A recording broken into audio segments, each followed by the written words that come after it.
How to send voice message in IMO. In this video, I'm going to show you how you can easily do it. First of all, open the application. Now, simply tap on the person whom you want to send the message. So here, I'm tapping on one. So we're in this chat box. Basically, this is the place where you can chat and have different conversation with the person. Now, here on the right bottom, you can see this voice-like icon. Now, in order to send a voice message, simply tap and hold on to it. And as you can see, the recording has started. Now you can easily add your voice message.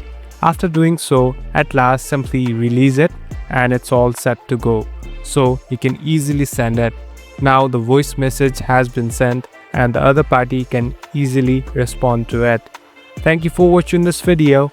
I hope this video will help you.